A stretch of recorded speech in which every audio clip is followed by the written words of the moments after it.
All right. Shalom, shalom. Thanks, Renata, for letting me know that.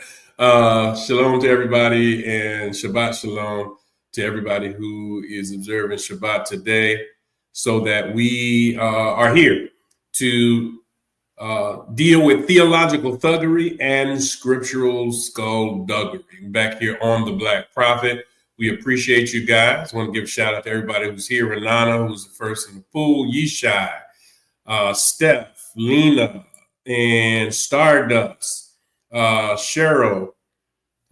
We appreciate you guys, and those who are on their way into the room right now. We really appreciate you. We are glad to be back on schedule. So this is the regularly scheduled time, and we will be back each and every Shabbat so that we can continue to seek the Most High's face. Wanted to remind you, do not forget, if you haven't already, to give it a thumbs up, subscribe, hit the notification bell on YouTube so that you can be apprised of new content and announcements when they are announced. And I want everyone to, I know that Azaria always reminds us, but we want you guys to please leave comments, not only in this chat. This is a live stream, so you're leaving comments here, but don't forget to leave any comments that you might have if you're watching on YouTube under the YouTube video. And if you're watching on Facebook, you can leave comments there as well. As you know, a lot of comments, what's up, repair the breach, and Yoruba. A lot of the comments that you guys give end up being repurposed into future, hey Jane, into future streams and used as the basis for what we know we want to teach next, or what you desire to hear. All right. So today we are back on track with our getting your mind, your body, and your spirit right. Hey, Mary. And we talked for quite some time on how to get your mind right, all right? Because the mind is the interface that we have with the people that are around us. But now we're starting today a lesson. Yes, Steph, we do take super chats as well, so I appreciate that. I wanted to also give a shout out. That reminded me, Steph. I want to give a shout out to those who most recently supported over the last couple of weeks with a super chat or directly through Cash App or PayPal. Shout out to Rhonda Hammond, my sister from New Jersey, who's always supportive, and I appreciate it. And Stephanie Curry. I really appreciate you, Steph, and Rhonda, and everyone else who supports on whatever frequency or whatever basis that you do. I really appreciate it. But today, I also wanted to give a shout out. Someone wrote a really nice greeting and who subscribed, and they sent it through our website.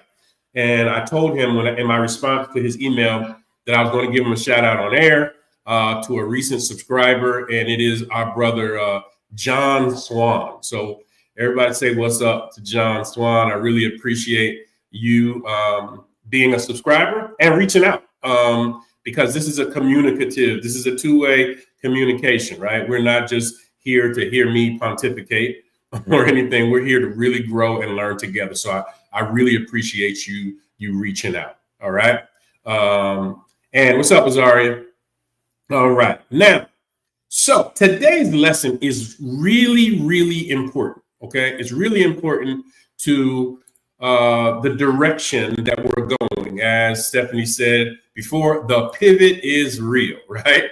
So the pivot is about the direction that I believe that the Creator wants us to take. Thank you so much, Steph. I really appreciate it. The Creator, I believe, wants us to take an approach where we are aligning with our purpose, okay? And so with that alignment comes not only getting your mind right, because you have to begin to think the correct way, but also because your mind is a byproduct of a source, which is your spirit. And so for the next few weeks, we're going to talk about how to get your spirit right, okay? Over the course of the mind, we talked about the purpose and the scriptural purpose even of meditation and breath work and grounding and stillness and how to prepare yourself to be aligned with the Most High. What's up, Trev? And now we want to get back to the source, which is how to get your spirit right. You see on the screen the question, who are you really? All right? Because who we really are is the sum total of what came from the Most High, right? We at core are spirit. We've talked about this slide a little bit each week, and I'm going to talk about it again.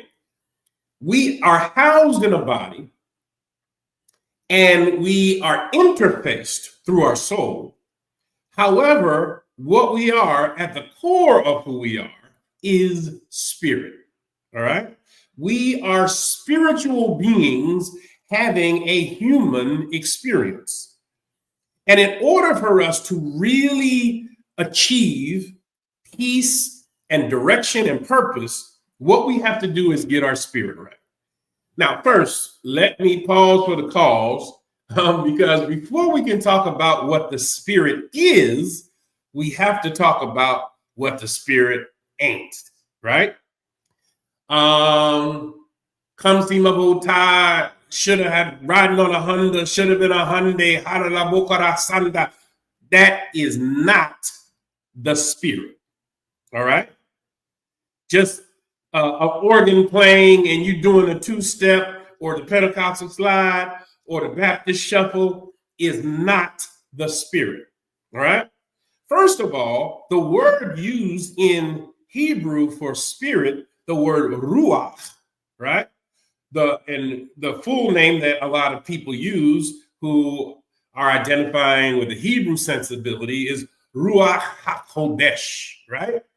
So the word Ruach simply means breath or wind. It came into focus for me when I first moved to Israel, and Tigra and I got married, and we were sitting at the table, and I think on that day, Tigra made some lentil soup. And it was really hot, and I think I was in Israel for a week. And I heard her tell one of the kids who said that the soup was hot, she said, ruach, ruach.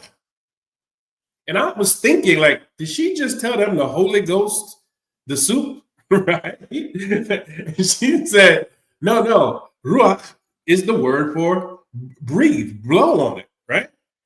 And it completely changed my understanding of the indoctrination that I had undergone for all of my life about what the realm of the spirit really is. Because we were busy in church talking about catching the Holy Ghost. The Holy Ghost is in here.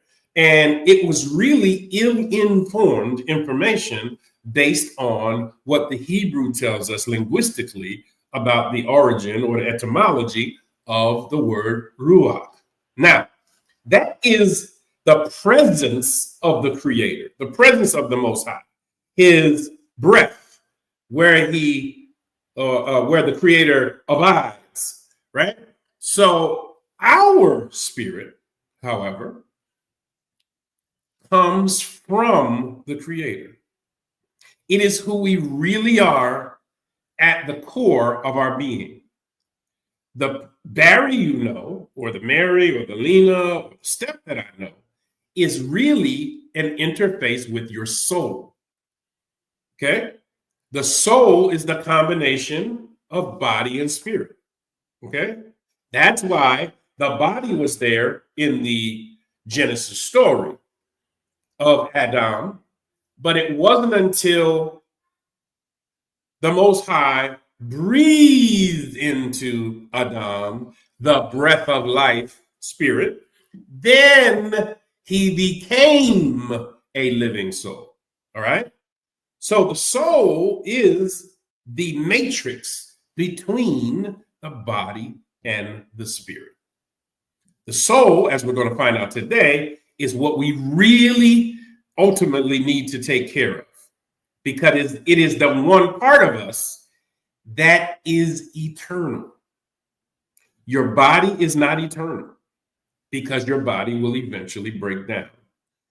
Your soul is not eternal because your soul is the combination of spirit and body. And when the body breaks down, the soul does not have a residence. Your spirit, however, is eternal. Okay? It's the part of you that has always been and shall always be. And we're going to talk about that in a little detail today. All right. So let's look at it. Remember, any questions you have, we will stop at any time. You guys, all you got to do is jump in, ask a question, and we will try our best to get to it. Yeah, repair the breach. I said, coming on a Honda should have been a Hyundai. Yeah, that's what I said. All right. So let's look at this. All right. Spirit is a noun. It's an animating or vital principle, the immaterial or sentient element of a person, incorporeal or immaterial being. All right. So the spirit is the part of you that is not material. Incorporeal means without a body. Okay. Without a corpus, without a body.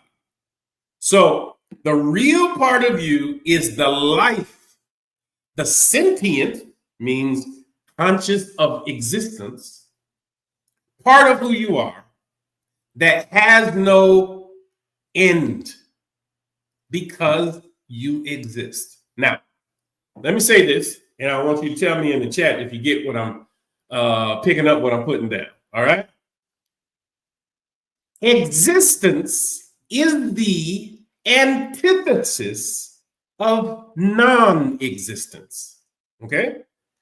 So, if something exists, non-existence definitionally cannot be real for something that exists. Okay? You either exist or you do not. So our irrational fear of death, fear of the afterlife, fear of what comes next, truly is irrational, because if you exist, the option of not existing does not exist. Okay? That who we are at the core of our being is immaterial, and it comes from the Creator, and therefore cannot stop being. Doesn't matter how young you are if you go, how old you are if you go, how sick you are if you go, how well you are if you go. That part of you does not end. We're going to expand on this understanding today. Okay? So here's what I liken it to. It is like receiving a satellite signal from a long way away. Okay? And what you do is you receive the signal.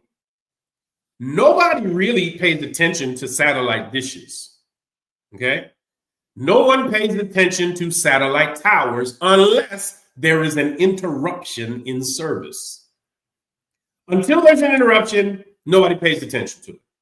Similarly, no one pays attention to their spirit because they're concentrating on the part you can see, the tower or the transmitter, which in our case is our body and our personality or soul. And it is irresponsible not to pay attention to the signal because it doesn't exist. Nothing exists without the signal. Okay? Steph says, I was just studying the 3 planes of existence for this app I'm prototyping. Spiritual, which is the astral causal plane, the mental, and the physical. It begins with the spiritual because that is the highest form and carries down to the physical. Perfectly said, Steph, right? So what we are having to understand is in order for our lives to change, in order for our world to change, in order for the world that we live in to get better, what we're going to have to begin to focus on, which is why I say I believe these next series of lessons are the most important thing as of late that I have taught, because politics is not going to save our people, okay, or the world. My primary responsibility is to my people, but we also have the responsibility to the world that we live in, right? Economic initiatives is not going to save our people or the world. As much as I believe we deserve reparations that may or may not ever come, but reparations will not save our people or the world. What's going to save us? And when I say save, I don't mean salvifically, like soul salvation, like redemption and going to heaven. I'm not talking about that. What is going to salvage where we have been to where we need to go is us focusing less on religious ideology, jingoism, xenophobia, cliquishness, denominationalism, etc., and begin to focus on how to get our spirit right. The part of us that we really have to take care of, because it's the only part of us that's going to be with us, because it is us when we transition from this place. It's the part that can affect change in the world. It's the part of us that can make life better for ourselves and for other people as well. All right? So you can have an interrupted spirit, and we're going to talk about the signs. Just like we said, the signal is interrupted, right? There's nothing more frustrating than trying to watch a movie or a television show and the signal continually gets interrupted. Or you're talking to someone on a cell phone and they are or you are in a bad place, So the signal gets interrupted. Listen to the language we use when it comes to that. When we can't receive or hear someone on a cell phone, what we say is, I must be in a bad spot. Or you must be in a bad spot. That's the language we use.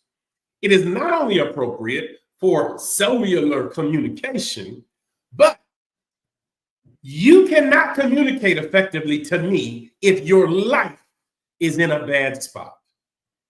I can't communicate to you effectively if my life is in a bad place, okay? And so when the signal is interrupted, the very first thing we need to do, before we talk about what we'll do in the next week and the future weeks of this series, talking about how to really get your spirit right, the first thing you need to do is diagnose the problem. Diagnose the problem, right? Oh yeah, sure. I feel a little preachy today. I don't know what's going on, but I feel like I could teach today. So you have to diagnose the problem. All right. One of the first things that happen when you have an issue with your computer or an issue with your computer, you will get an error message, and then you will get a troubleshooting message. The troubleshooting message is so you can first identify the problem. One of the main issues we have as a people is we're trying to fix stuff that has not yet been identified. That's why you got people all over YouTube, MGTOW, sprinkle. Everybody's got all of these ideas on how to fix relationships, or how to fix sexuality, or how to fix our communities, or how to fix our politics. But no one has taken the time to diagnose the issue. Okay? So we just start talking. We just start talking randomly about how we could fix stuff. And what I believe is the reason. If you don't know the issue, you're going to go to the hospital and get a cast on your finger when you only have a splinter. When you only have a splinter, you don't need a cast. You need tweezers. But tweezers won't help. If your arm is broken, then you need a cast. Our problem as a community is we have not yet become discerning enough to differentiate between splinter issues and fracture issues. We don't know the difference. All right? We do the same thing for everything, right? Same treatment for everything, okay?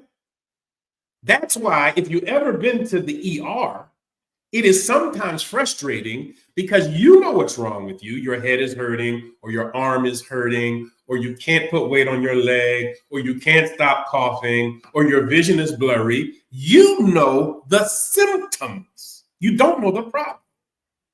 You only know the symptoms, okay? And why it's frustrating in the ER is, first, while you're in pain, they tell you to go to this little window and tell somebody what's wrong with you. You really just want treatment, but they're saying, how long have you had this issue? Can you explain to me what you're feeling? On a scale of 1 to 10, what is the level of your pain? And in the back of your mind, you're saying, can you just treat me? I'm in pain. Can you just treat me? But they can't treat you until they ask you some questions. If I had time, I would tell you that the next question they ask you is, do you have coverage? I ain't got time to talk about coverage today because I really may start preaching if I talk about that. But let's get back to the problem and the treatment, right? So they're asking you a bunch of questions. Now, you want to see the doctor because you want to get treated. After you leave that little window, you go into one of the rooms or behind one of the curtains, and you still aren't treated yet. A nurse is going to come in and check your vitals. They're going to check your blood pressure. They're going to look in your eyes. They're going to look in your ears. They're going to take a stethoscope and listen to you breathe and put the stethoscope on your heart. They're going to ask you to step on a scale to check your weight. They may check your height. There's a number of things that they're going to do. Hit your knee with a mallet so that you get a sense of your reflexes. All you want is to be treated. And you are impatient, you are in pain, you are in discomfort, but you must be diagnosed first. I'm going to say this, and then I'm going to move on. All right? Steph says, a pause to assess what's going on, a process, waiting for the feedback from the spirit before moving further. You said it well. All right? And so the problem is we don't take that pause. We don't take that pause to assess what's really going on. When it comes to the family, I think it's the absence of the black man. And then the black man says, I think it's the wild ways of the black woman. Then they say, I think it's the society. I think it's institutional racism. I think it's this problem or that problem. And no one has the sense to pause to assess what's really going on, because what you feel is often disconnected from what is wrong. Many times we only respond about what we feel. Okay? I believe that it is the sum total of all the time I was in ministry and all the time I went to school and everything else that I've gone through over the last course of my life, for this moment right here, for somebody, and I'm certainly not the only somebody, but for somebody to pause and assess what's going on so that we can really address what the core issue is before moving further. That's what this is really all about. I believe when you get the right treatment based on the right diagnosis, that's when healing can take place. Okay? It's slow. You might have to walk on crutches for a little while. You might have to stay in the bed for a while. You might have to change a bunch of stuff. And nobody likes that part. They just want to get fixed. Can you fix me now? No, getting fixed is a process, as Steph says. And Trevor says, yep, it happens only when you're in alignment. Right? That's when the process of healing can start. You don't decide to get in alignment and then you're healed today. It doesn't work like that. All right? So, to that point, we want to first look at the signs of an interrupted spirit. Okay? Number one, the physical body will show it. Shoulders, eyes, head, posture, the way you walk, your hair, your nails, your voice, sometimes pains, and sometimes illness. Okay? What happens is when your spirit is not right, one of the first places it shows up is in your body. Okay? I'm an advocate of the fact that some of what's wrong with people's physical health is a reflection of poor spiritual health. Not every issue, not every sickness. I'm not saying that. But some of the manifestations, okay? Have you ever seen a person and they look, you don't know them, you never met them, but their whole persona looks ill? I don't mean they look like they have a sickness. I mean, it looks like they are completely out of alignment. Something about them. You could meet them in the supermarket, you can meet them at the job, someone that you went to school with, it doesn't matter. You know when you meet them, you just say, I don't know what it is, but I know what it ain't. Okay? Something is not right. This person is not well. You're not a doctor. You're not trying to say they have cancer. You're not trying to say they have whatever they have. But you know, on the inside, they're not well. Okay? Because an interrupted signal or an interrupted spirit often manifest in what we can see. That's why when your signal is interrupted for your cable or for your satellite, you cannot see the TV, or the TV is wavy, or the screen freezes, or the sound is wrong. What does that mean? The signal's not right, so you can't enjoy your TV show. The signal's not right, and you can't enjoy the telephone call with someone who's in a bad place. Okay? It will manifest that way. Yoruba says that's what chiropractors call subluxation. All right. It is the misalignments that cause misfiring into the other systems in the body. So they turn you flat on your face, then on each side, and adjust you. All right. It's a great point, Yoruba. Right. You need to be adjusted, because when we interface with you, we can tell you're out of adjustment. You haven't been adjusted. Something is not right. Something in your gait, something in your walk, something in your presence, something about your speech. That's why you can always tell a person who is intoxicated. Their speech is not the same as someone who's not intoxicated, right? It shows on the outside what's going on the inside. Steph said, I noticed it in my dad when I met him at age 13. I instantly knew his soul was weary. And I'm glad you said that, Steph, because what I'm thinking, reading what you said, is a introspection that I need us to have. And I want somebody to tell the truth. Give me a thumbs up in the chat. Have you ever been in a bad spot in your life and looked at yourself in the mirror and knew something was wrong with you? All right? Have you ever been in a bad spot and you looked at yourself and part of you didn't recognize the person looking back at you? There was a weariness about you. You didn't feel like yourself, almost like you were outside of yourself, watching yourself. Okay? Because you knew something was interrupting your spirit or your signal. Okay? Similarly, or conversely, you've all been in that place where you look in the mirror, or I hope you have, and you're really feeling myself. Feeling myself. You look at you've been at the time, you look at yourself in the mirror, you be like, I think I really got it together. I think I'm really in a good place. I like what I'm looking at, right? What's up, Siobhan?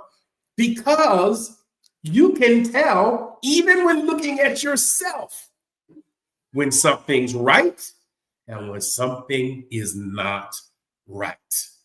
Okay? And that's why here's the thing that people see, all right? I thank the Creator, all right? I thank the Creator at just last month turning 57.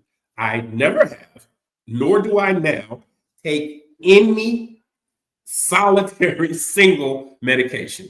Not for anything. I don't have high blood pressure. I don't have anything, right? And I thank the Creator for that. Right? But people who do have some misalignment physically, right?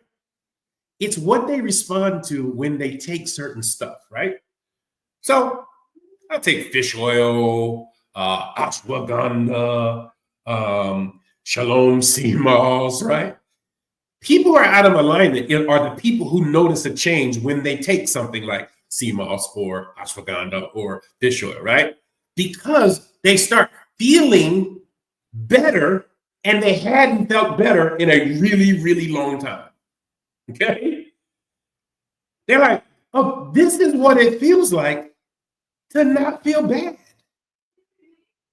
This is what it feels like to have enough energy. This is what it feels like for my joints not to be hurting. Right? Right? So, Steph says ashwagandha is clutch. You ain't never lie. right? So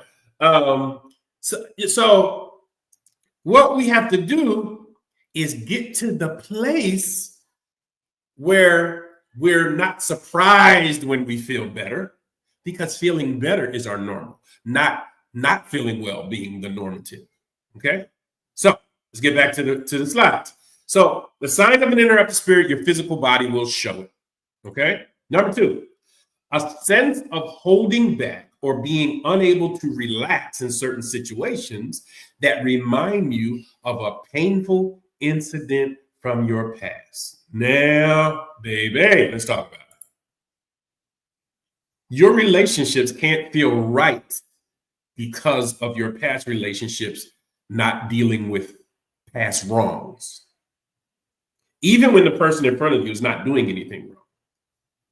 Your relationship can't even get right because you hold back because of past hurt. It's a sign of a long time interrupted spirit. And it's not only just male-female relationship. Some of you cannot be good friends because you have unresolved friend issues from the past. Okay?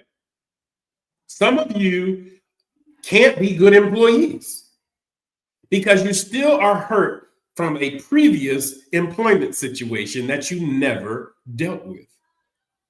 And so you're always on edge. You're always holding back. You're never giving your whole self to a job or to a relationship or even to your kids. You're just holding back because of past hurt. It's a sign of a long time interrupted spirit. Okay? If you don't deal with it, you'll never have fruitful relationships. You'll never have a fruitful relationship with someone in a romantic way. You'll never have a fruitful relationship with someone in an employment way. You'll never have a fruitful relationship with someone in a friend way. You're always going to hold back. Okay? And you know it when you meet somebody who's holding back. You absolutely know it. Okay? It's why, let me say this. Here's why this is important to me. I believe this is a pivotal moment in the lives of our people and the people that I'm connected with, right? Because I believe, as much as I enjoy beating up on the Old Testament, the church, the New Testament, religion in general, right? All of that is fun and it's informative and it's learning. However, there comes a point in time, which we are right now, where the focus can't just be on beating up the kid that's already on the ground, right? Because the church is absolutely already on the ground. We're going to have a whole nother lesson on that. More church scandals, churches burning down, pastors being sat down, molestation, all kinds of stuff is happening at a record clip because the church cycle is going to come to an end, right? And that's a whole nother discussion. But there is a time for us to focus on the real issue and what's really going to help us. Okay? I don't need to hear about Daniel in the lion's den if I feel like I'm being used in my house by my spouse or my significant other. Knowing about David fighting Goliath and Joshua fitting the battle of Jericho is great. That's wonderful that you know about that. Do you know how to get your mind right? Do you know how to be a responsible parent? Do you know how to take care of your resources? Do you know how to grow and become the best version of yourself? Because if you don't, you and Joshua are going to be fighting the battle of Jericho, and David going to be fighting Goliath, and everybody else going to be fighting, and you're going to be fighting too for the rest of your life. That's why the same sermon gets taught over and over and over again in church, because everybody can't get past the fight. And that's why you had to leave. You got to a point you were like, Pastor, I ain't fighting no more. I feel victorious. Like, why do we keep talking about them being in the lion's den and keep talking about fighting the battle of Jericho and keep talking about what the defeats? I don't feel defeated. I don't feel like I'm fighting. I'm winning right now. Okay? So what we have to do is, Siobhan said it. It's a constant cycle of dysfunction and trauma. Many people in religious settings are just trauma bonding and calling it fellowship. They're trauma bonding, calling it fellowship. You're just an addict running around other addicts that's saying, ain't addiction hard? Yeah, baby, it's hard. But I know that I know that I know we gonna make it out of this addiction one day. Coming to the altar, crying, snotting, getting olive oil, Crisco oil, WD-40, put on your head, falling on the floor, getting carried back to your seat over and over and over again. Trauma bonding. Okay? It's why we can't get past it. I've been waiting forever for somebody to change the song from forever. Anytime some trouble start, we keep singing the same trauma bonding song. We shall overcome. When you gonna come over? Well, we shall overcome someday. I have overcome. I don't need to sing that song. Okay? While on others thou art calling, do not pass me by. It is a relationship built on trauma and venting. It's so right, Steph. Right? And I agree with your last statement. I'm allergic to traumatic bonding these days. I can't do it. Okay? I've had a couple of preachers since I've been back in this last year, back in the States. Like, when you gonna come back and see us, Doc? I ain't, am not, and will not. I don't want to be in an AA meeting when I have overcome my addiction issue. That's all y'all doing every Sunday is having an AA meeting. All right? A Sinners Anonymous meeting. I don't even have the same concept that you have of sin and sorrow and sadness. I don't have the same concept. I will be in there and it will make me depressed. I do not need to feel that. Y'all can have that to yourself. All right? So we don't need to hold back. Right?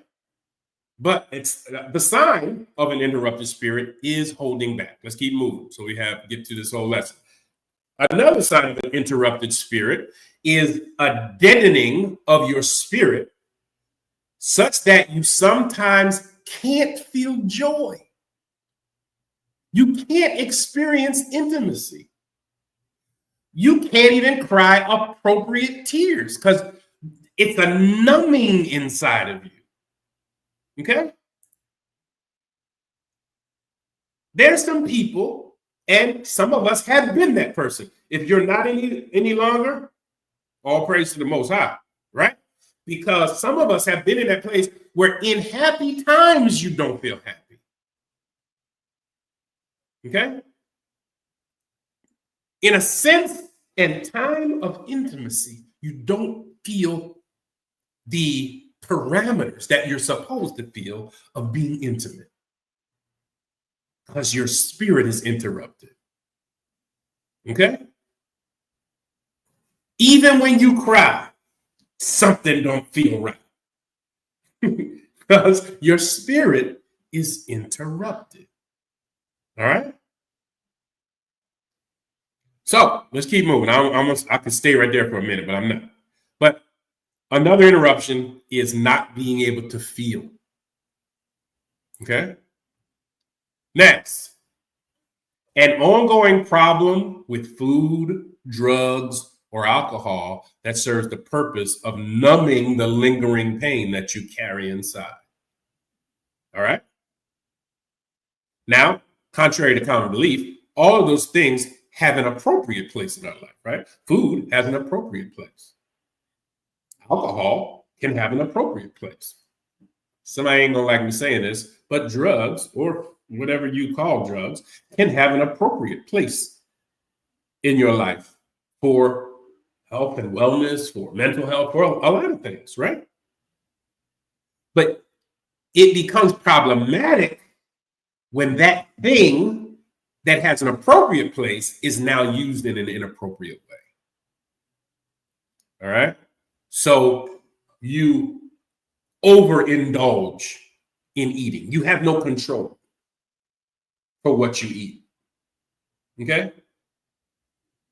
You don't have a sense of I'm eating to take care of myself and to fuel myself. You have a very unhealthy relationship with food. Okay? Or you can't drink socially because you are out of control, and drinking socially will turn into you drinking in a way that is pathological because you're trying to numb some pain. Okay? You could relax in any way you need to, right? Right? You can relax in any way you need to. You can take a gummy, relax, have a great rest of your day. But that ain't enough. You got to go from that, and you got to take heroin, and you got to take cocaine. Then you got to you coming up with stuff. You got to take ecstasy because you're just trying to numb the pain, and it keeps getting greater and greater and greater and greater. Okay, because what you're trying to do is not feel anything, because if your feelings are exposed, it exposes the fact that you can't deal with your feelings. So you try to numb it. What's up, Craig? All right. Next sign of an interrupted spirit is a tendency to want to punish or put a wall up towards your children, your partner, your coworker. If they push you or act disrespectfully towards you in a manner that triggers your hidden pain. All right? So as soon as someone hits that nerve, you cut everybody off. You put up a wall, or you act punishing. Right? Tigra says it's like a Band-Aid cover-up and not actually dealing with the problem. That's exactly right. All right? It's like what I said, using tweezers to get a splinter out when you really broke your arm. Right? Or you broke your arm and you got tweezers. That tweezer's not going to help you. You're just trying to cover up stuff and not dealing with the real problem. Okay? If you got an issue, you have to learn how to deal with the issue and not cover it up. Okay? You have to identify it as an interruption. And then what you have to do is realize the people around you are not the problem. You don't need to fuss at your kids and cuss out your spouse and smack your coworker. You don't need to do all of that, right? You need to just deal with the issue. Because when your spirit is interrupted, you're in attack mode all the time. And attack mode never stops. Because you innately want other people to feel the pain you feel. And there's no way you're going to be walking around this office or walking around this house, you feeling good when I don't feel good. All right? What you have to do is deal with the interruption that you're having so that you can get better. Because you can't help anybody else get better if you can't get better. The question is, if you're not better, can you even be a mother effectively? If you're not better, can you be a father effectively? You can't be a friend or a good employee if you don't recognize the interruptions in your spirit. All right? Trying to help people and you ain't helped. The internet is full of them, right?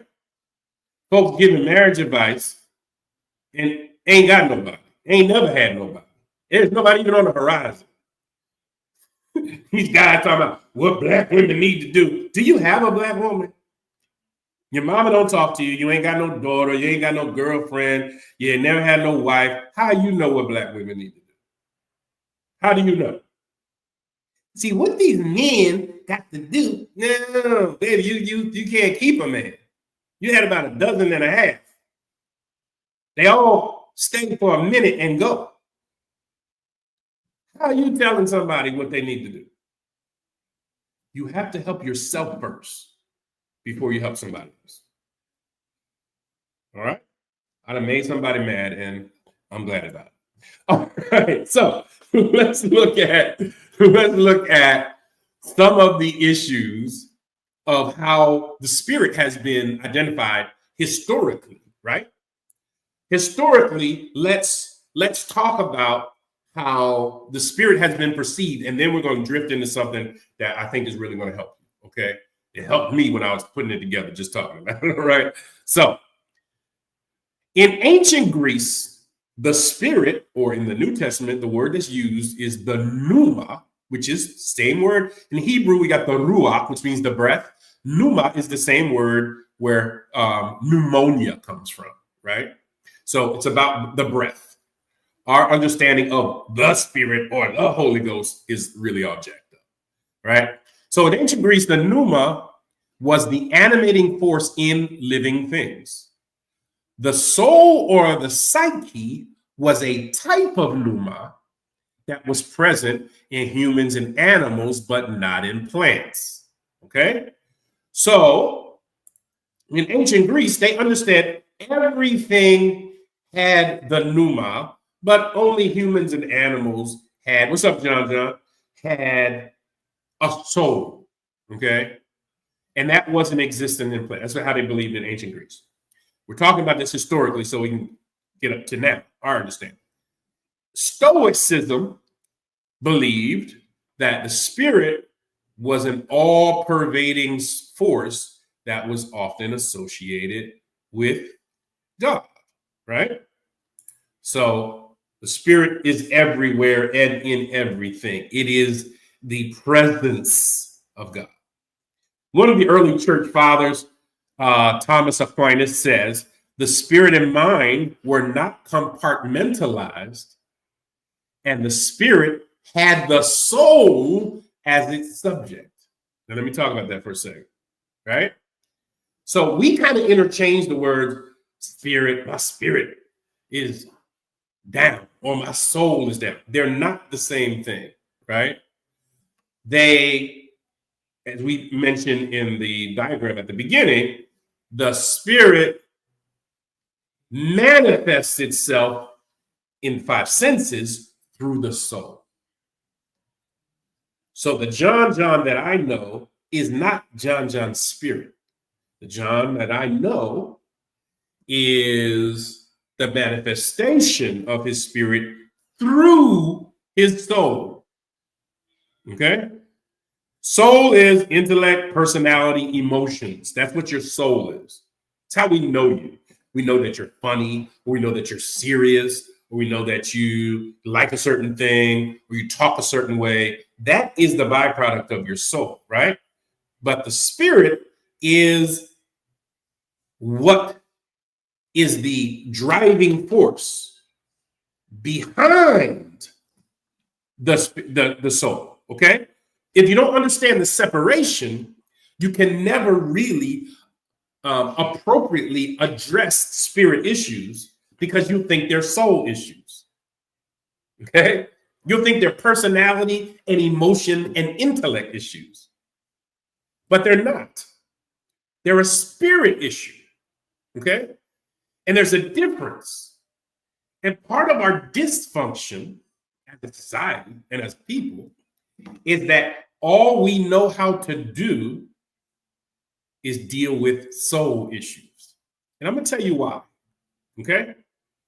We only know how to deal with soul issues because we were misinformed intentionally, okay? Which is called disinformation, right? About the power of the spirit. When our ancestors were snatched and brought to a foreign land. Every way that we connected in the spirit, we were told was wicked. All right? And so the griot in the community, that wasn't real. That's a storyteller. That's not holy. Europeans made up the term witch doctor.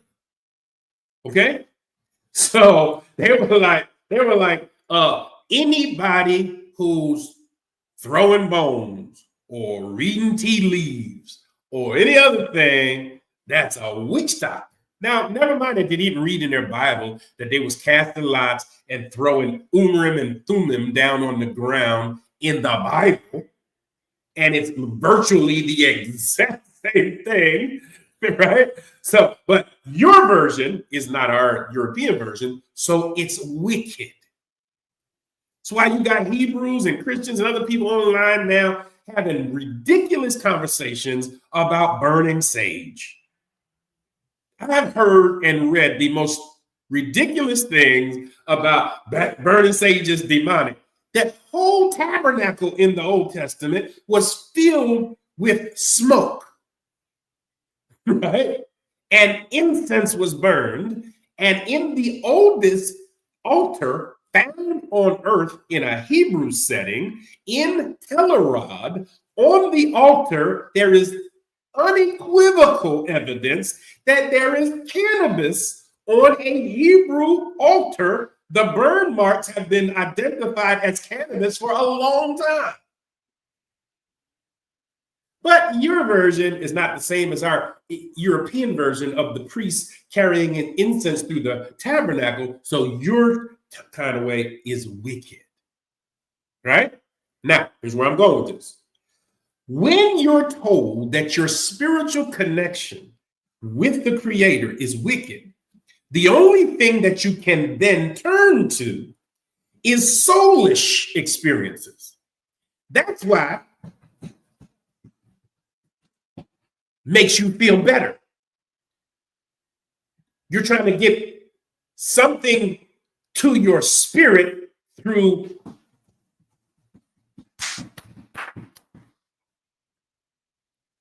it's a soulish experience. All right? You try to hararo shanda. It's a soulish experience. Okay? Turn to your neighbor, lift your hands. Turn to your neighbor, lift your hands. When your hands are up, the enemy can't, whatever.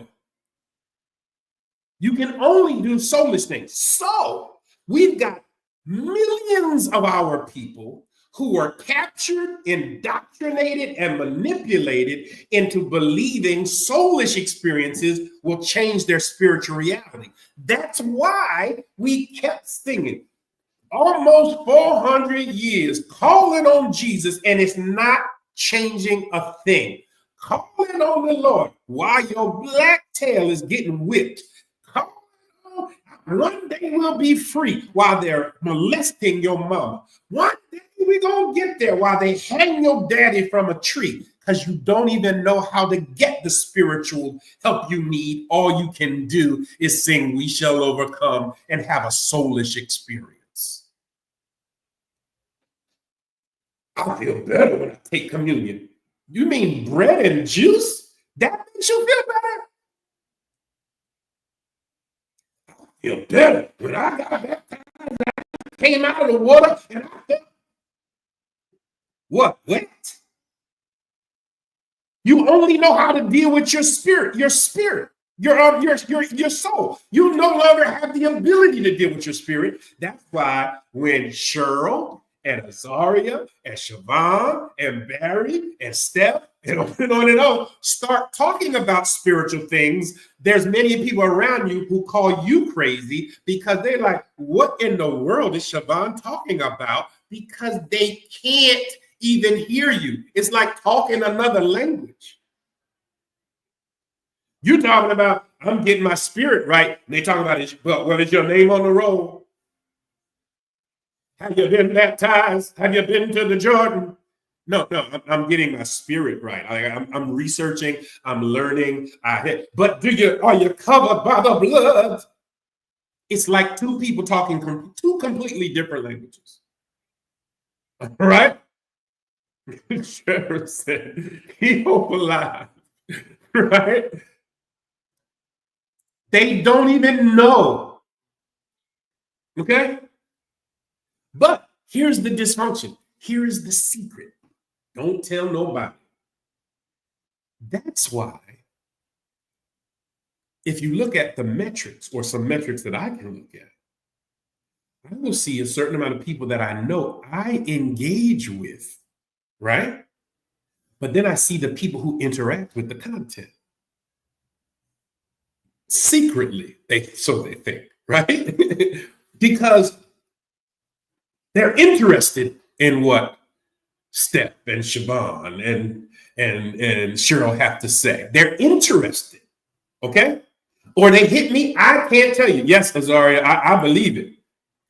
I can't tell you how many people who are the mightiest of all Christians or Hebrews on Facebook in their posts who DM me or send me emails saying, I need to ask you a question, because what I've been feeling lately is, and then it's some that we go from the amount of people who are on here by tonight. The number can sometimes be 150, 180, 380 people have come back later and look. Because some of them people are like, no, I don't need to be on the stream, but I'm gonna check later. Because they're trying to outwardly deal with the soul, but inwardly they know something ain't right with the spirit. Okay? And Diana says, y'all be speaking in tongues without an interpreter. Yeah, listen, I used to say this when I was pastoring the church, and it is true.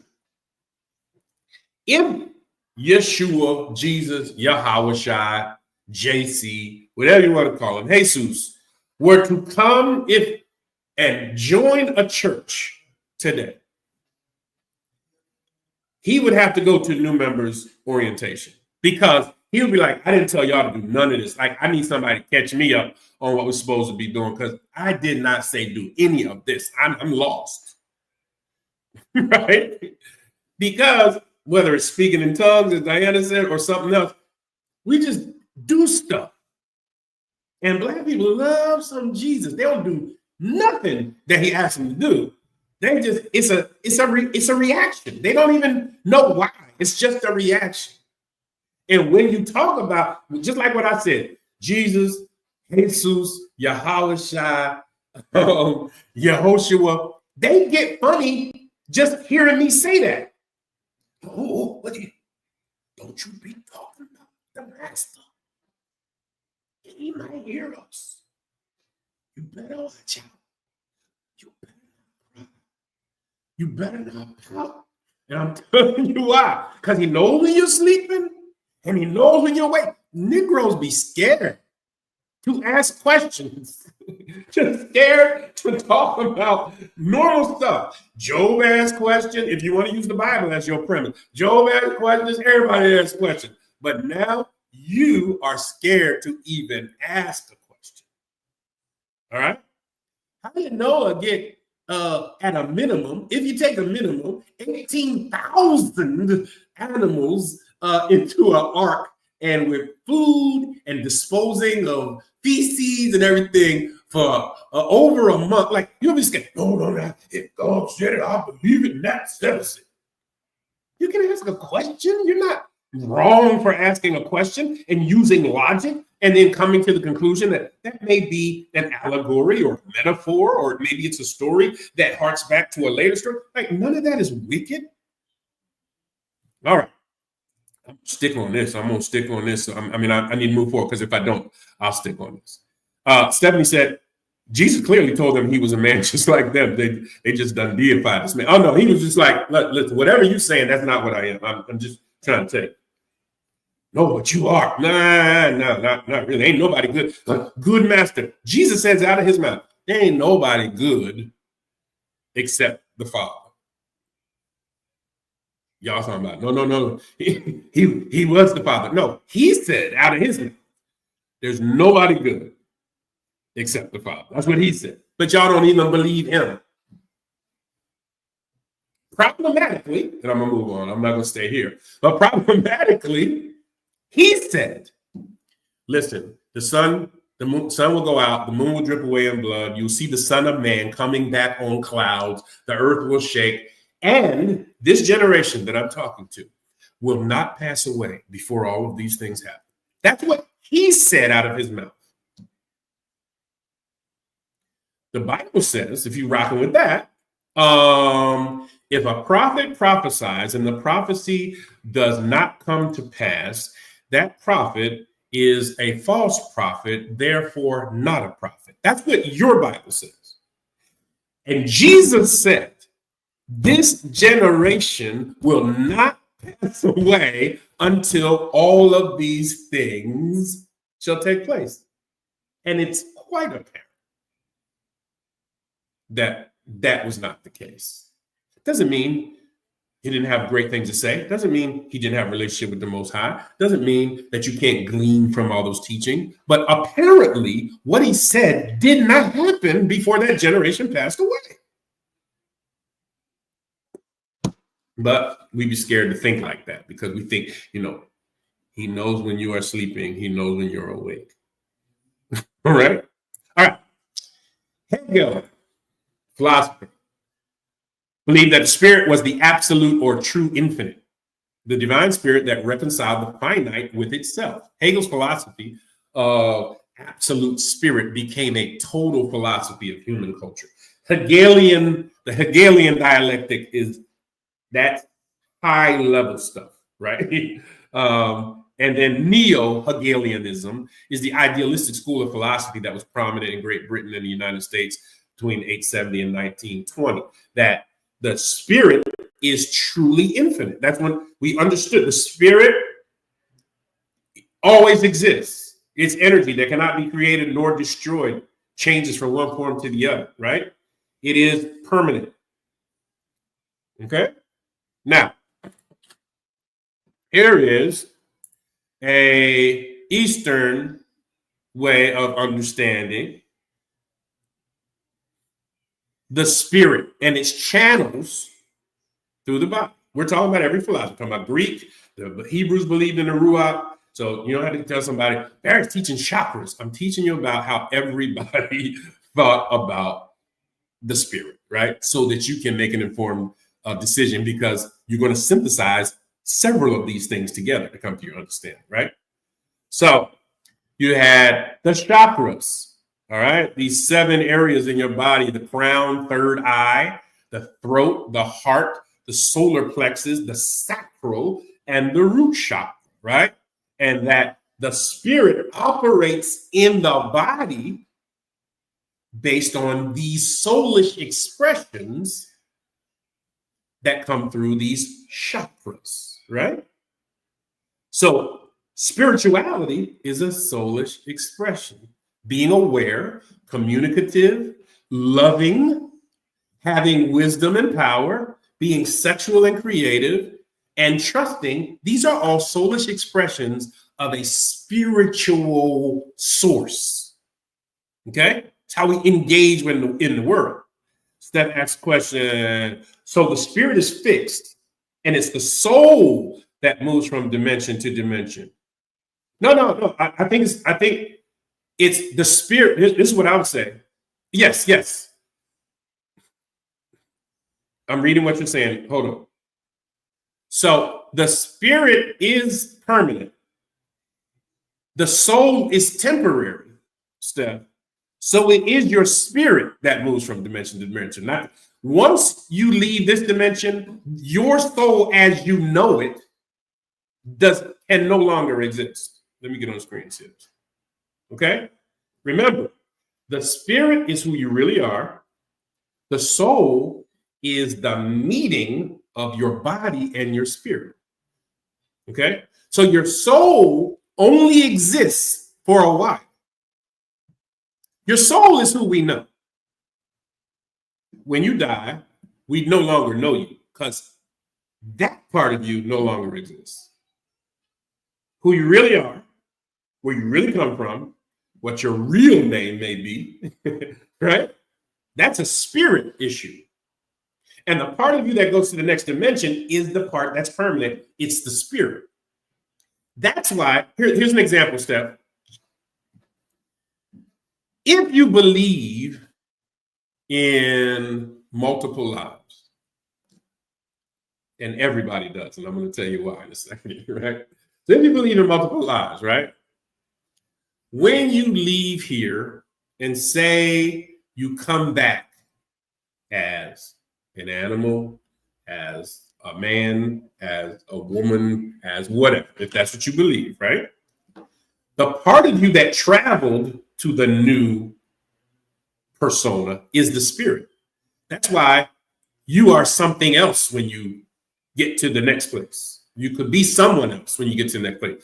But the kernel of who you are, the spirit, is exactly the same. Okay? That's the part that never changes. Now, here's why I said this. All right. Everybody believes in that, even Christians. Here's why, and then I'm gonna move on. If you believe that you live this life and then you die, but one day the trumpet sounds down and you will get up and mortality will put on immortality, and we will have a body like unto his glorious body, and we will live in the kingdom forevermore. Do you know what you just described? If you believe you're going to die and that you're going to get up and that you're going to live in the kingdom in a new body, that's what we said, right? That's what we said in church for years. I'm going to rise up and live in the kingdom. I'm going to get a brand new body. You just described reincarnation, because the word reincarnate means to put in flesh again. That's what the word means. And then when you believe that you're going to live in the heavenly kingdom, you are expressing a reincarnation ideology. Okay? Yeah, it's definitely reincarnation. That's what it is. And listen, it's not spiritual, because what most people don't read about the text is that the whole Tanakh or Old Testament does not even talk about heaven at all, or hell for that matter. Doesn't talk about it. What it talks about is the New Jerusalem, the kingdom on earth. How do we know it's on earth? Because in that kingdom, it describes a lion shall lay down with a lamb, and a child shall lead them. The streets of the city will be filled with the sound of children playing in the streets.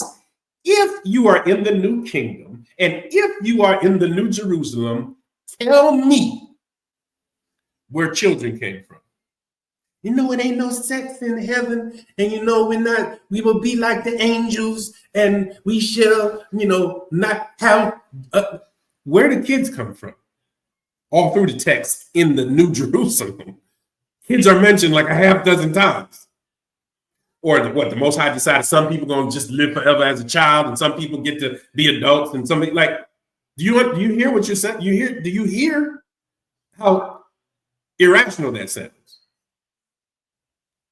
There's going to be work and even weather issues, because the Most High says, if you come to Jerusalem once a year, everybody, I don't care where you live at on earth, if you don't come to the New Jerusalem once a year, then when you go back to your land, if you didn't come to worship me, there will be no rain on your land. So you're going to have weather problems in the New Jerusalem. You're going to have people being disobedient. Your Bible describes it in the New Jerusalem. That is not heaven as your pastor has preached it, because that's not in the text till we get to the Greek folks writing stuff.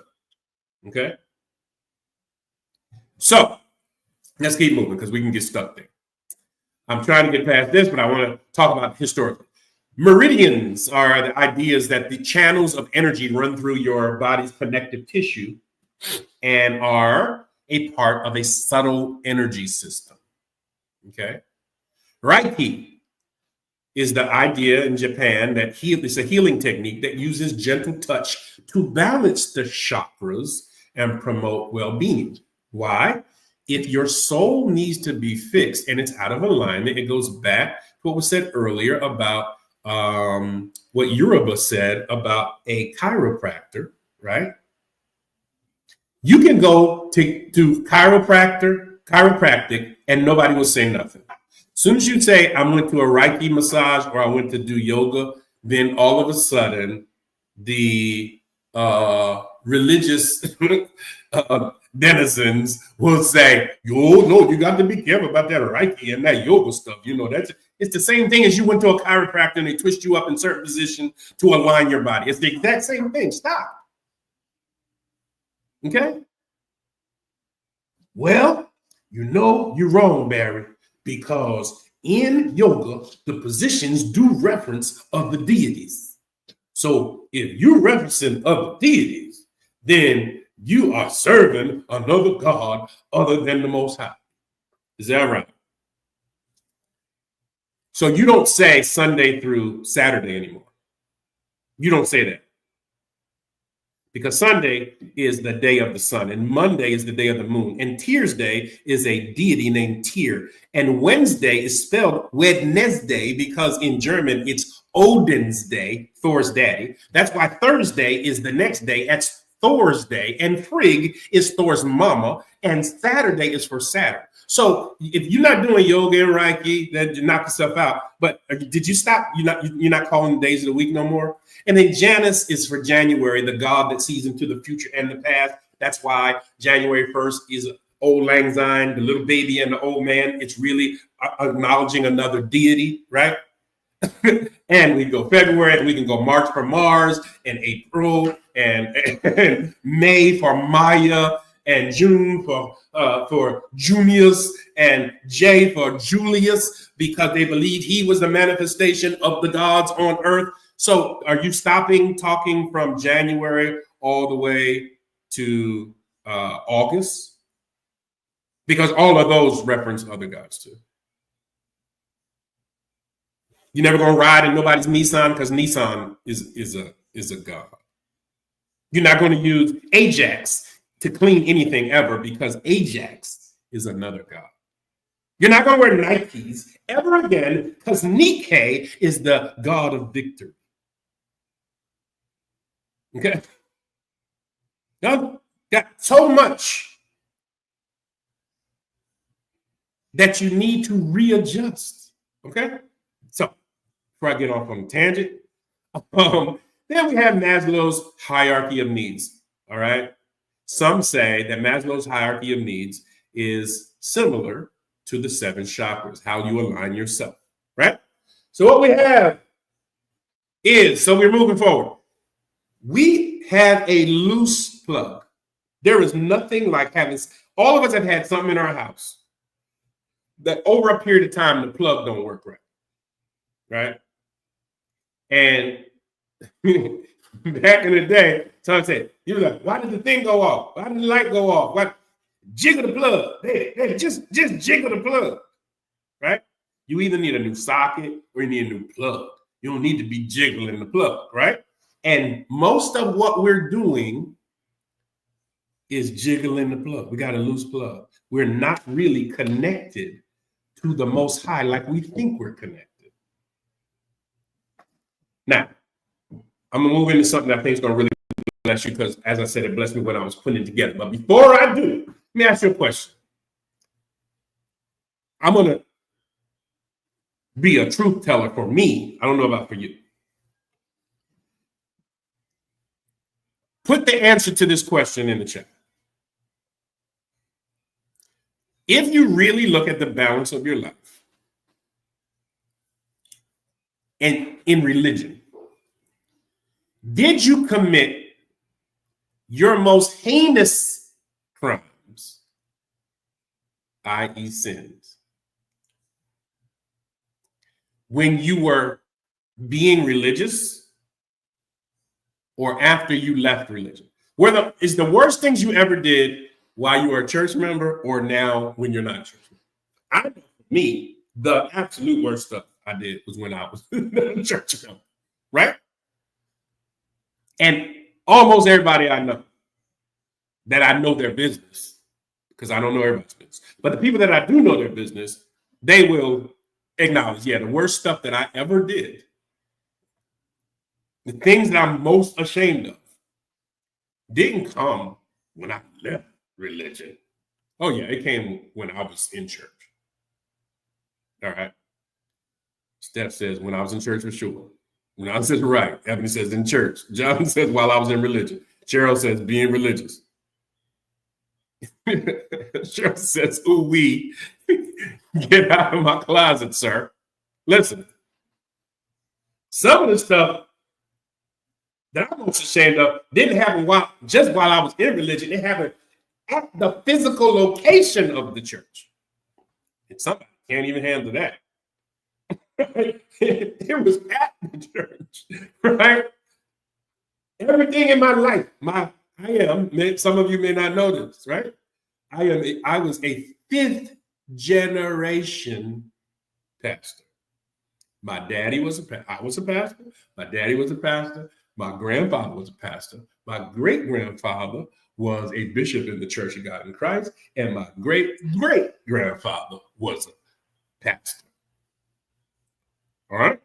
So all I knew was church. So where I learned how to cuss was at church. Where I learned how to kiss was at church. Where I learned how to do more than kiss was at church. Where I heard people talk about each other for the first time was at church. When I found out what cheating was, it was at church. Right? So, but what we do is jiggle it, just jiggle the plug when our connection is wrong. Trevor said, don't worry, be happy. There's redemption, right? All right? We have to tell the truth. And the honest truth is that many people have replaced, even some of us who left church or left religion, just replaced it with another religious ideology. So you're just still a church member. You're just a church member that wears a head wrap and a kufi. Just a church member with a yarmulke. All right? You're just a church member with a kippah. You're just a church member. Said all the stuff happened at church. Said, well, that's why you're not going no more. You sure right, baby. You sure right. That's why I ain't going. Right?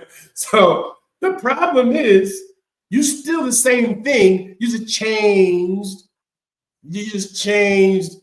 outfits. You're the same person, same mentality, same soulishness. Instead of spirituality, you're the same dysfunction, your same loose plug.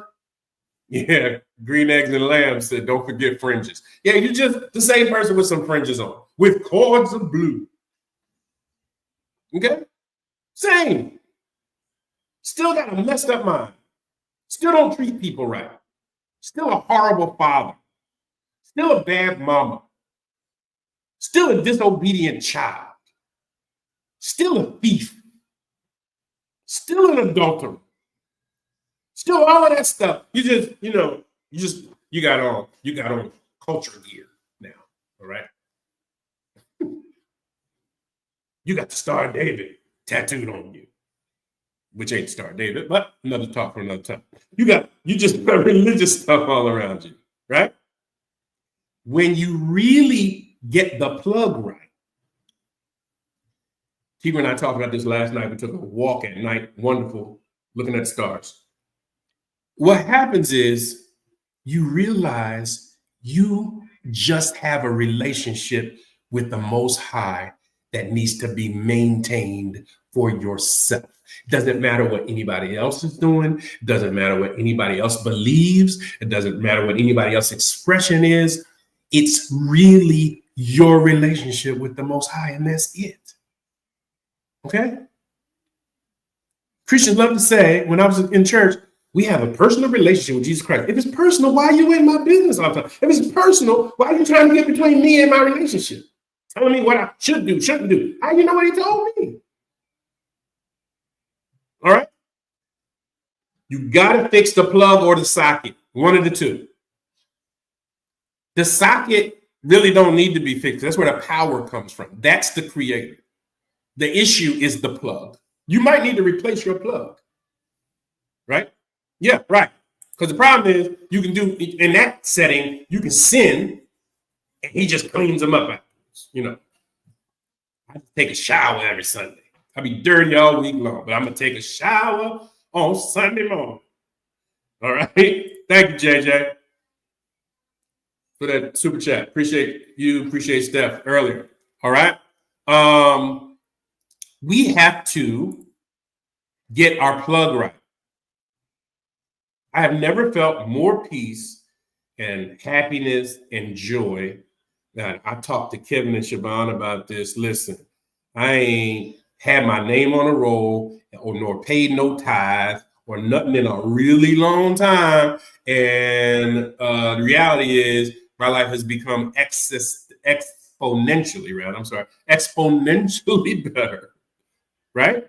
It ain't luck, it ain't chance, it ain't the devil bless folks too. It's the dumbest idea ever, but it's because I have decided to personally take my relationship with the Most High more serious than I have. The only people that I have ultimate responsibility for are the people that are in my house, and then a extension of responsibility for those of you who I may be connected to. That's my responsibility. Anybody else doesn't want to hear it, I really don't care. All right? We can have 3,000 people on the stream or 30. I don't care. I don't care. Thank you so much, Cheryl. It doesn't matter to me. Okay?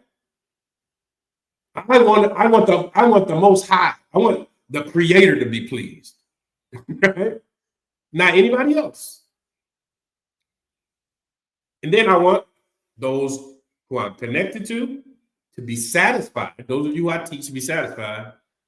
And then I want those who I take care of in my house to be proud. Okay, that's it. After that, it doesn't resonate with me what anybody else thinks. All right. Let's talk about this real quick, and then we're done. Signs of spiritual fatigue. Okay. Hold on here. There is a slide that I left out of here. And I'm going to, I think I uploaded the wrong one once or twice. Let's see if I can see if this changes something. All right. So we're going to talk about the signs of spiritual fatigue, but the part that I was just telling you about, let's see if I have the right version this time. I do. All right. Before we talk about that last slide, because that's the last slide, something I really want to share with you. All right. Now, this is how we have to recognize our interaction with the Creator and how it affects our spirit. This morning, when I got up, this kind of came to me, and I created this slide really quick this morning, right? The process that I want you to think about is blowing up a balloon. After this, I want you to never see a balloon the same again. That's my mission, right? I want every time you see a balloon anywhere, I want you to think about what I'm about to tell you. So, your life and my life is just like this balloon. The Creator blows us up, fills us up. All right? And that's the soul is the balloon. The exterior of the balloon is the soul and the body at the same time. It's the part that the world sees and interacts with, right? So how does and why is a balloon able to be inflated? Air inside of a balloon is characterized by its ability to exert pressure on the balloon's walls due to constant movement of air molecules, causing the balloon to inflate. All right? So the creator takes your body and breathes into you and to I the breath of life. And what the world sees from us is what you see on that screen. It is a balloon.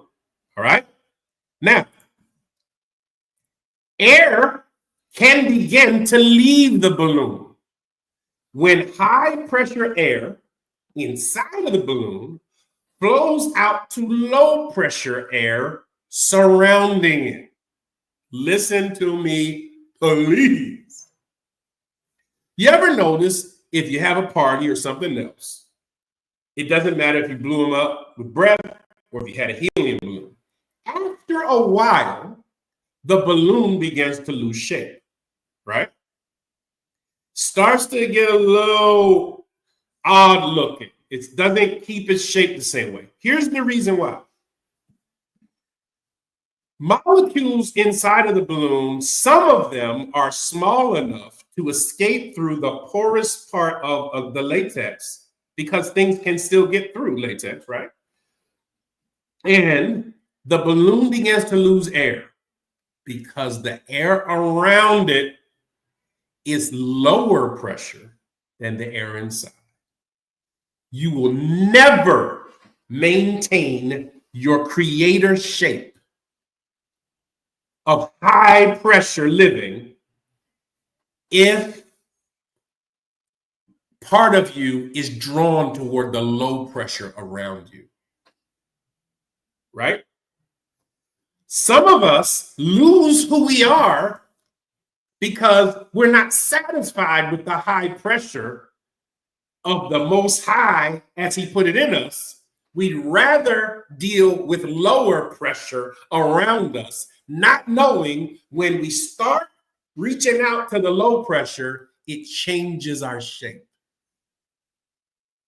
That's why you can remember times in your life when you wanted to be like everybody else. You wanted to be like your friends. You wanted to dress like somebody else. You wanted to love like somebody else. You wanted to sex like somebody else. You wanted to, whatever was not part of who you are, it was just being somebody else.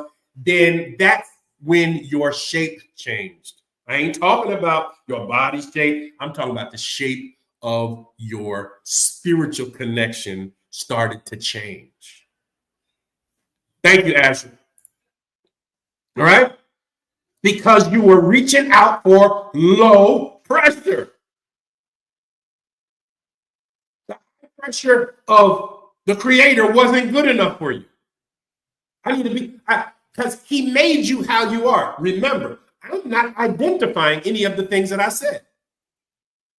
I said you tried to do it like somebody else, not like you.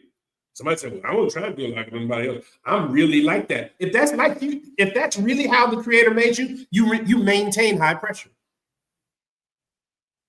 If he made you funny, if he made you serious, if he made you nasty, if he made you a freak, whatever you think you are, you can maintain high pressure and be all of that if it's genuinely you. But as soon as the genuine you tries to be like somebody else, you're going to lose shape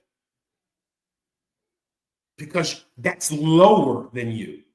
Trying to be like everybody else is lower pressure than how the creator made you. All right? Then, over some time, let's look at the next picture. That balloon starts getting real funky looking. That's when you've seen a balloon after a party sitting around your house. Now it's all wrinkled. It's getting really out of shape. You don't even remember what it looked like in the first place. This is what Asher just said. Asher, you almost took the words out of my mouth. Not living in your truth drains you. Do you hear what I'm saying to you? Not living in your truth drains you. And you're sometimes at this point not even recognizable to the first shape that the Creator made you. This is what we talked about earlier in the class when we said that's when people look at you and they know something ain't right. That's when you look at yourself in the mirror and know something just ain't right. Because you're not living in your truth. Whatever that truth is, because your truth with the Creator is not ascribed by European theology, not Black theology, not even the Bible. You do know that the Creator is bigger than the Bible. The Creator can't fit in pages and binding in a book and a cover with Quran on it or Holy Bible on it or the Bhagavad Gita on it or the 42 Negative Confessions of Ma'at on it. I don't care if it's Kemet. I don't care if it's the Anunnaki philosophy from the Sumerian tablets. I don't care if it's the Bible. The Creator can't fit inside of any of that. The Creator is above and beyond all of that. And when you're not connected, you not only start losing shape like this second balloon, but then you start becoming unrecognizable like that third balloon.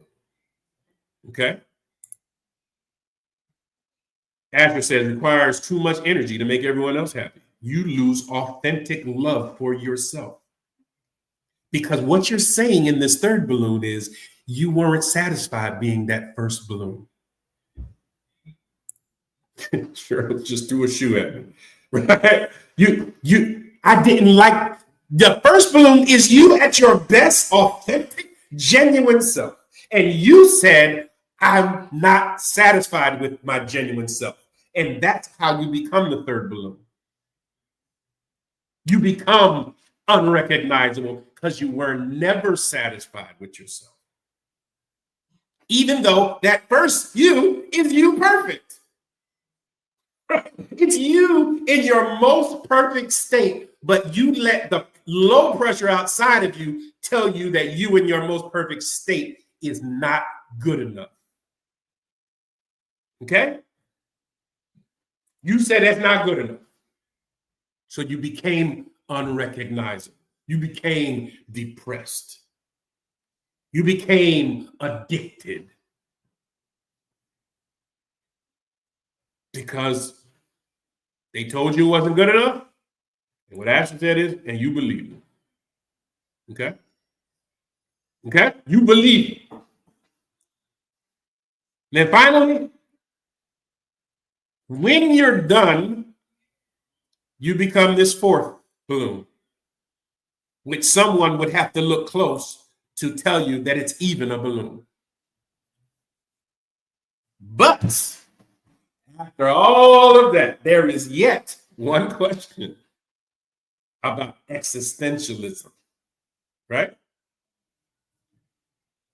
Does the air from that first balloon that decreased in the second balloon, that minimized in the third balloon, and that is gone in the fourth,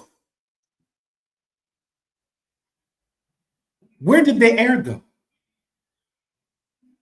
Did the air cease to exist? Is it gone? Is it non-existent? No. It went back to the atmosphere that it came from, waiting to be repurposed for some other existence. When this illustration is not only used for spirit, it can also be used for light. Light starts imperfection, and then it minimizes, and then it becomes unrecognizable. That's why you later in life are not like you earlier in life. You look at pictures when you were younger and you know it's you, but it's no longer you because it changes. And one day, everything will be depleted. Okay? And then, as John just said, then we're talking about breath being your essence. Where does your essence go? It's repurposed. Right? And John, now you're preaching. The balloon should be going in reverse, getting bigger, not smaller. Now, watch this. Watch what John just said. It was my last point about this. This is the normal course of life.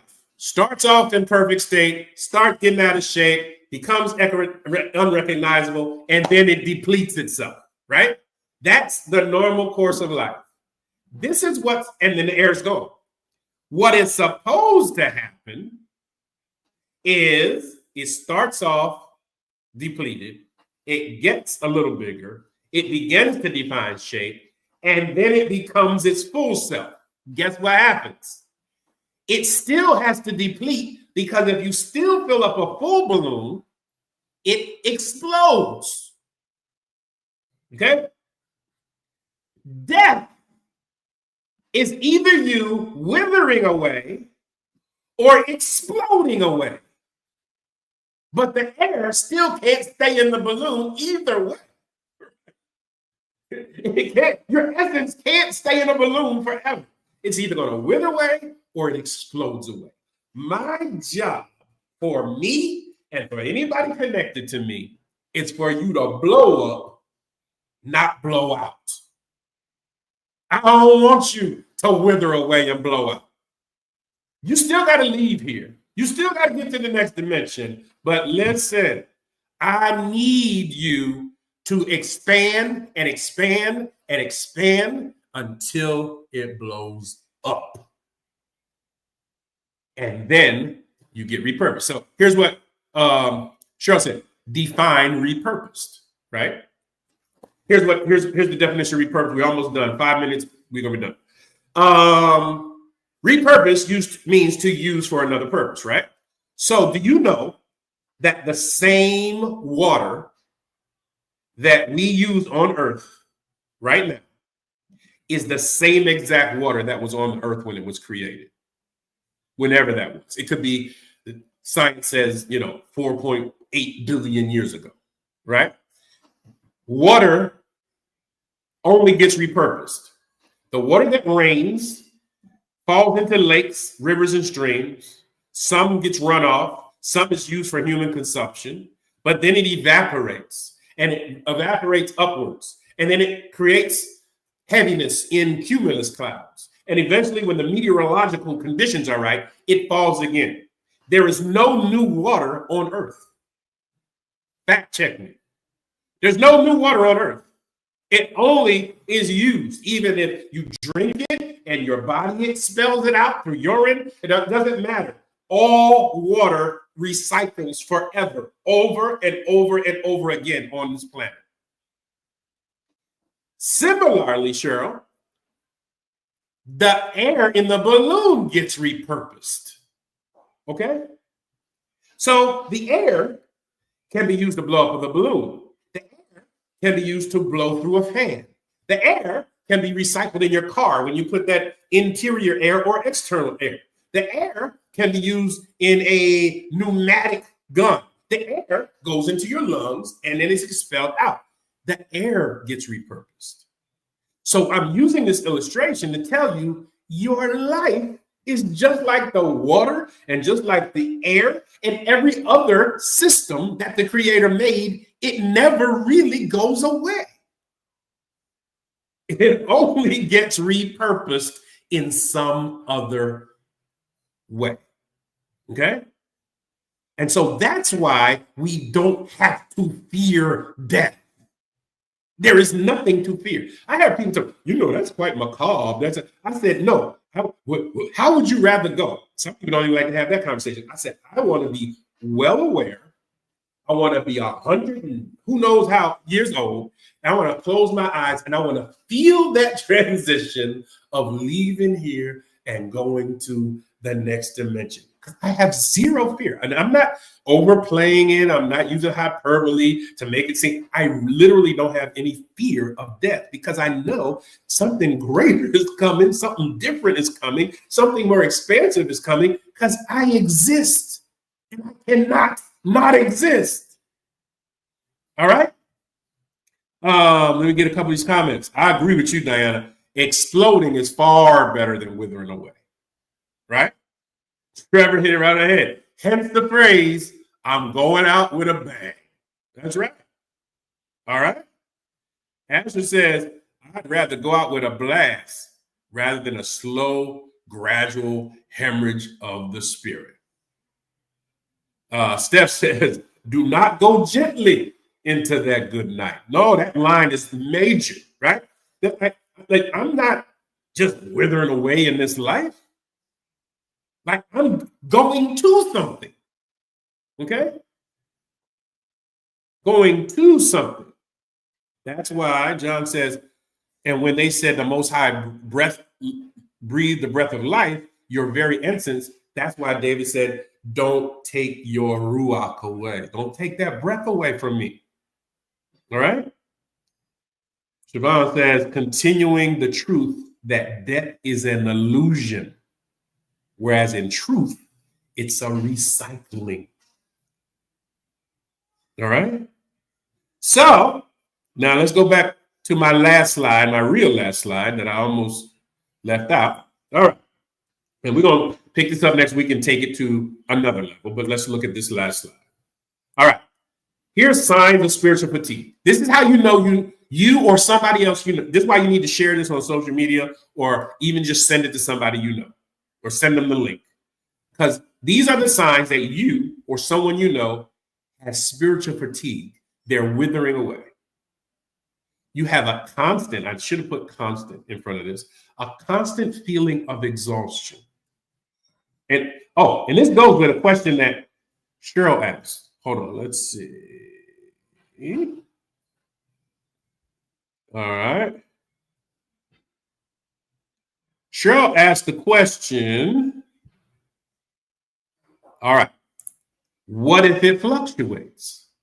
Because honestly, sometime in life, you're going to have moments of fluctuation. You're going to have moments where you feel full, like the Creator made you your authentic self. You're going to have moments where you do feel like you're depleted a little bit. Okay? And what you need to do is allow the Creator to refresh you. Because you're going to have moments where you feel some exhaustion. But you shouldn't feel a constant state of exhaustion. Something is drastically wrong when you feel a constant state of exhaustion. Okay? That's something is wrong. You feel detached or disconnected from your long-held convictions and feel numb to your emotions. You feel defeated, helpless, trapped, or hopeless. You lack motivation. You may feel like life is a waste of energy. And you don't even feel like communicating with the Most High. Now, the word pray is, we're going to have a whole lesson on that, right? Prayer is not really what we thought it was as, taught in church, right? But communicating, articulating, affirming, speaking life about your situation, you don't even have a desire to do that. That's how you know you have spiritual fatigue. You're irritable, impatient, and resentful. And you have a sense of complacency. You show up as complacent, and what's worse than almost any emotion is indifference. Indifference is worse than hate.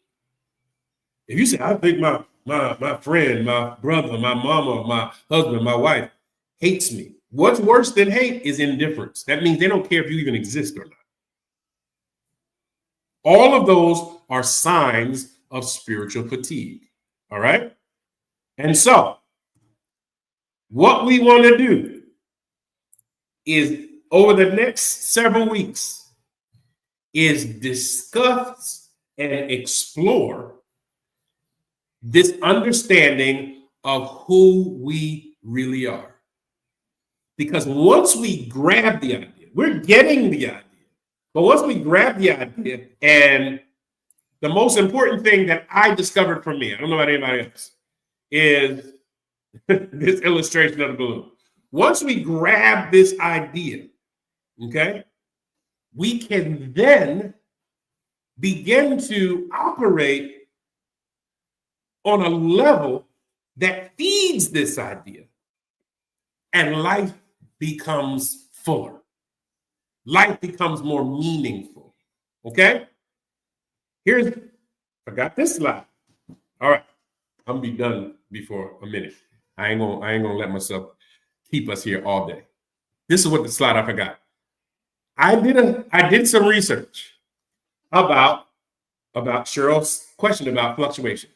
How to keep a balloon inflated longer.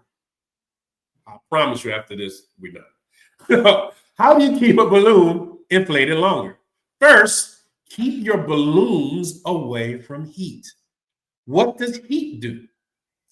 Heat accelerates too fast the air on the inside. It not just will stay full, but it starts accelerating too fast and it makes the balloon lose its shape. So it's about speed, all right? So I put the sign here, construction area, slow down.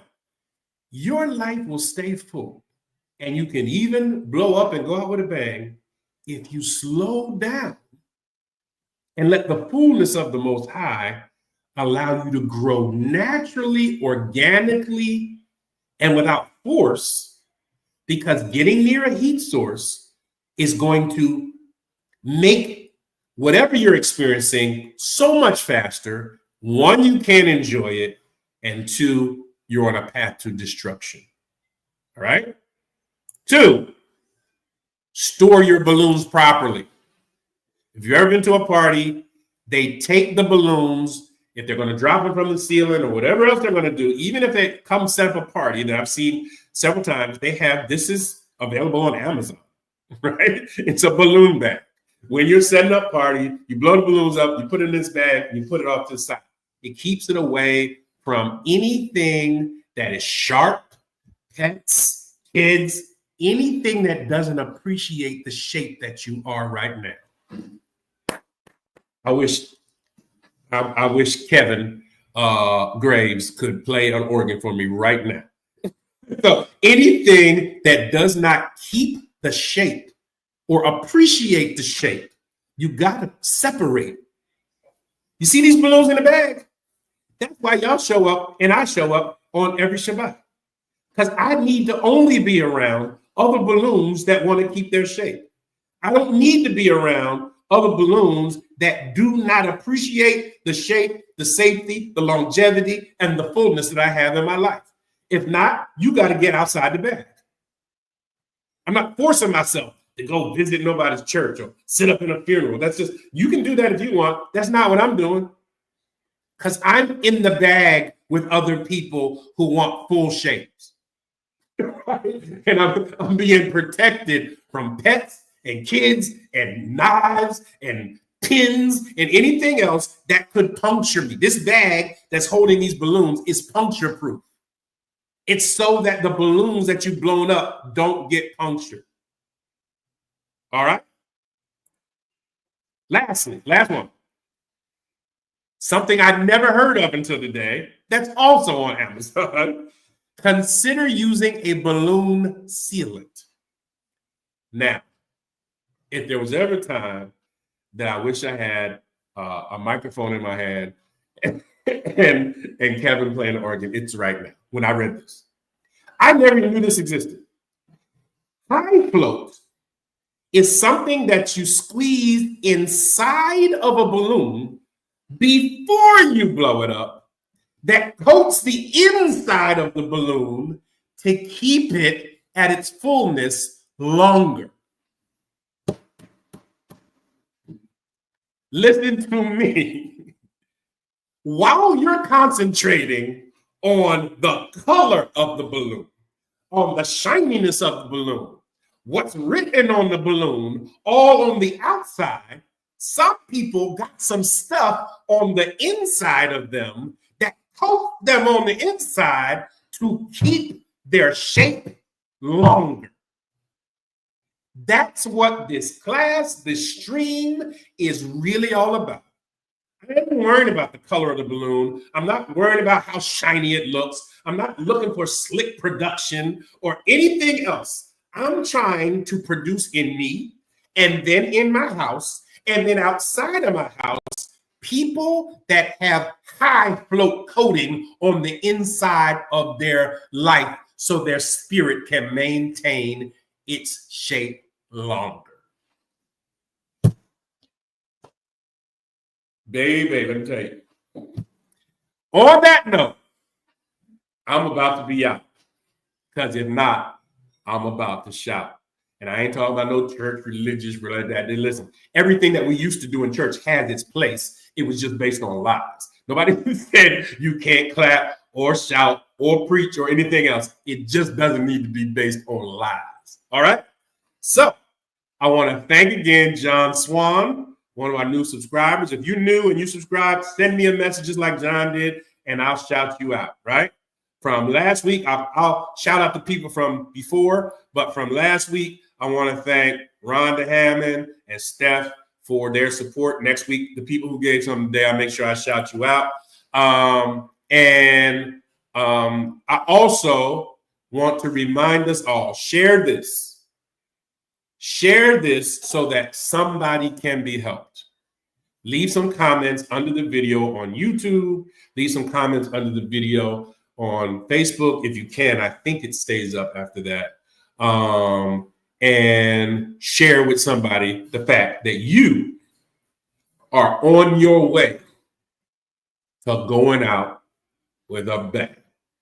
I am the Black Prophet, and I am existentially gone. Peace.